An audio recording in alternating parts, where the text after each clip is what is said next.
Hello everyone, welcome to my new vlog. मैं हूं सुबह मेहता खटीमा उत्तराखंड से और आप सभी दर्शकों को मेरी ओर से नमस्ते, प्रणाम, पहला राम राम और सत श्री अकाल। तो कैसे हैं आप सब लोग? आई होप कि आप सभी अच्छे होंगे। हम भी बिल्कुल स्वस्थ और मस्त हैं। तो आज काफ़ी दिनों बाद मुलाकात हो रही है। काफ़ी दिनों बाद इसलिए मुलाकात हो रही है क्योंकि आजकल ट्रेंडिंग में था आई फ्लू। पहले मेरे बेटे को आई फ्लू, फिर मेरी बेटी को, फिर मुझे। इस तरीके से तबीयत काफ़ी दिनों से ठीक नहीं थी। उसके बाद घर में कुछ काम भी चल रहा था, इस वजह से व्यस्त थे। तो चलिए आज हम लेके आए हैं ब्लॉग को नए दिन की शुरुआत के साथ। तो आज है विरुड़ पंचमी। आप सभी दर्शकों को हमारे ओर से विरुड़ पंचमी और नाग पंचमी पर्व की बहुत सारी ढेरों शुभकामनाएं। तो आज हम बात करने वाले हैं उत्तराखंड के लोक पर्व विरुड़ पंचमी की।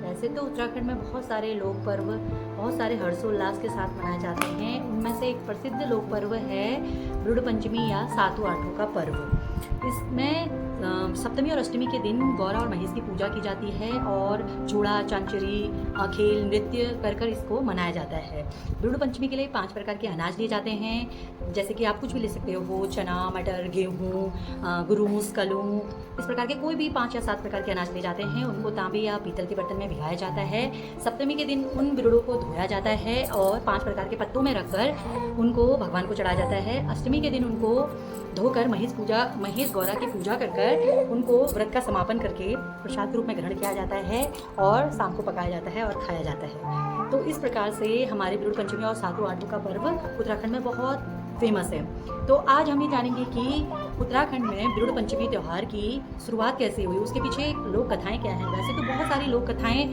प्रसिद्ध है, उसमें से एक प्रसिद्ध लोक कथा मैं आज आप लोग के साथ शेयर कर रही हूँ। लोक कथा कुछ इस प्रकार है।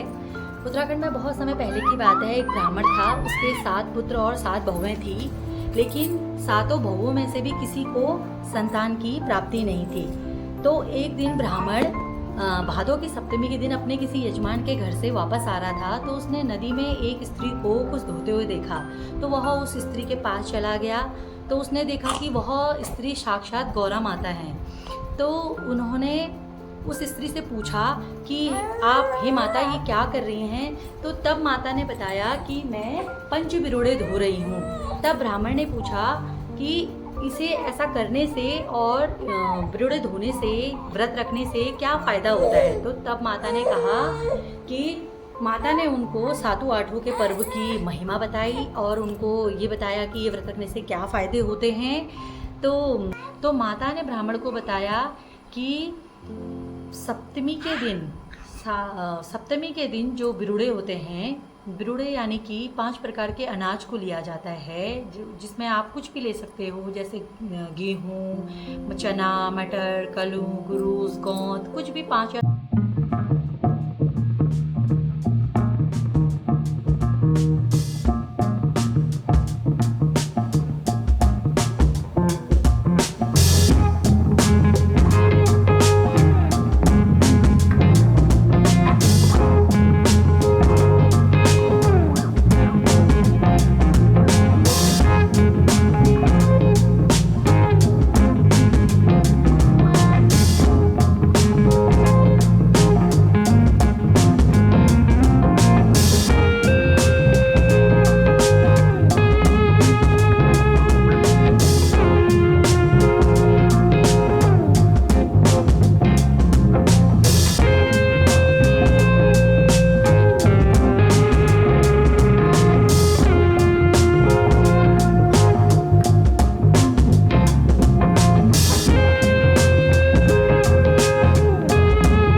हमारा सातों आठों का पर्व है ये मनाया जाने लगा। और अधिकतर इस व्रत को संतान प्राप्ति के लिए और संतान के कल्याण के लिए ही किया जाता है।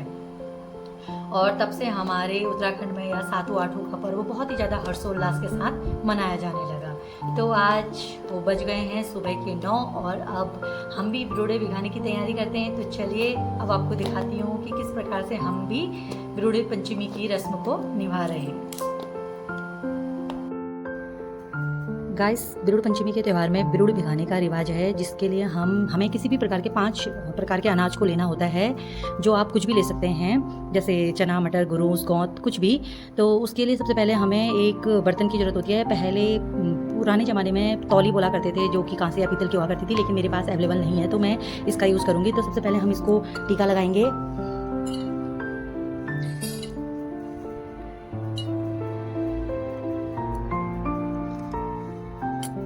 तो टीका लगाने के बाद इसमें हम 5 प्रकार के अनाज को सबसे पहले डाल देंगे।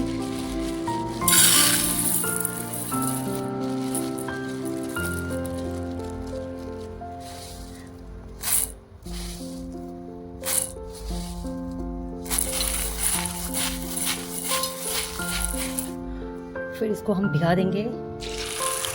जब ये भीग जाते हैं, जिस दिन हमारे उत्तराखंड में गमरा, मैसिर वगैरह आते हैं, तो इससे सर पूजा जाता है। फिर हमारे यहाँ रिवाज है कि इसके चारों ओर गाय का गोबर धूप के साथ लगाया जाता है, तो हम भी ऐसा ही करेंगे।